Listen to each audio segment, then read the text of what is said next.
விசுவாசமா எப்படி இருப்பது? இப்ப நான் உதாரணம் சொல்றேன் பாருங்க. ஒருத்தவங்க திடீர்னு ஒரு கெட்ட செய்தி கேள்விப்படுறீங்க. உங்க சொந்தக்காரங்க யாரோ ஒருத்தர் உடம்பு சரியில்லைன்னு ஒரு செய்தி வருது அப்படின்னா நீங்க பதறிடக்கூடாது.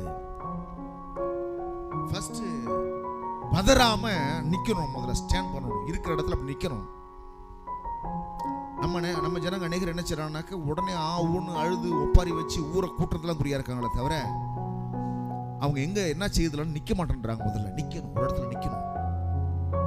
நின்னுட்டு இப்ப என்ன செய்யணும் அப்படின்னா, நான் விசுவாசத்தை அந்த பிரச்சனைக்கு நேராய் நான் செயல்படுத்தணும். பிறகு வியாதி வந்த உடனே பதற்றம், பயம், திகிலு, குழப்பம் கடந்துக்கிட்டு பாஸ்டர் போன் அடிச்சுட்டு பாஸ்டர் தொந்தரவு பண்ணிட்டு இருப்பாங்க. பாஸ்டர் இப்படி ஆயிடுச்சு, அப்படி ஆயிடுச்சு, இப்படி ஆயிடுச்சு. பாஸ்டர் ஃபோன் பண்ணி என்ன பிரயோஜனம் உண்டு? முதல்ல நீ நில்லு. நான் ஏற்கனவே கடந்த வாரம் சொன்னேன், உங்க எல்லாரையும் என் கப்பல்ல ஏற்றினா என் கப்பல் அழிந்து போயிடும். அவங்கவுங்க கப்பல்ல உட்காந்துக்கிட்டு நீங்க போனது நல்லது. உங்க விசுவாசத்தில் நீங்க வாழ்ந்தீங்கன்னா நல்லது. என் விசுவாசத்தில் எல்லாரும் வாழணும்னு நினைக்க கூடாது. எல்லாரும் அவங்கவுங்களும் விசுவாசத்தில் வாழணும். விசுவாசன்ற கப்பலை உங்க கப்பலை நீங்க சரிப்படுத்தி உங்க கப்பல்ல நீங்க போடுமே ஒழிய எல்லாரும் சேர்ந்து என் கப்பல் ஏறி உட்காந்து கூடாது. பாஸ்ட் விசுவாசிப்பாரு, பாஸ்ட் ஜெர்மனி வியாதியை துரத்திடுவாரு, பாஸ்ட் ஜெர்மனி அற்புதத்தை கொண்டு வந்துருவாரு. இப்படி இருக்க கூடாது. ஒவ்வொருத்தரும் நீங்க நம்ப ஆரம்பிக்கணும்.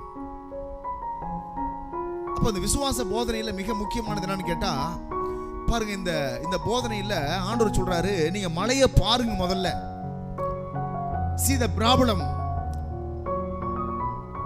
see the struggles in your life. உங்க வாழ்க்கையில் இருக்க தடைகளை பாருங்கள், மலைகளை பாருங்கள், பிரச்சனைகளை பாருங்கள். பிறகு என்ன செய்யணும் அப்படின்னா, அந்த மலையை பத்தி பேசிக்கிட்டு புலம்புறதை நிறுத்திட்டு மலைக்கு என்ன நடக்கணும்னு பேசுங்க அப்படின்றாரு. சரி, வியாதியை பார்த்து என்ன விட்டு விலகி போன நான் சொல்லியிருக்கேன், நேரம் சொல்லியிருக்கீங்களா? வியாதியை பார்த்து புலம்புன கூட்டம் தான் அதிக கூட்டம் இருக்கும். வியாதியை ஊருக்கெல்லாம் சொல்லி மக்களுடைய பரிதாபத்தை வாங்குற கூட்டம் தான் அதிகமா இருக்குது.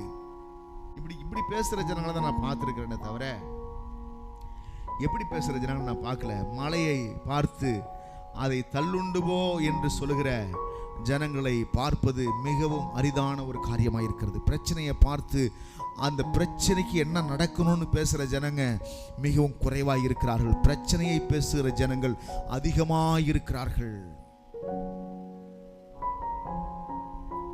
உலகம் முழுவதும் இருக்கிற ஜனங்கள்லாம் பிரச்சனையை பேசி கொண்டிருக்கிறார்கள்.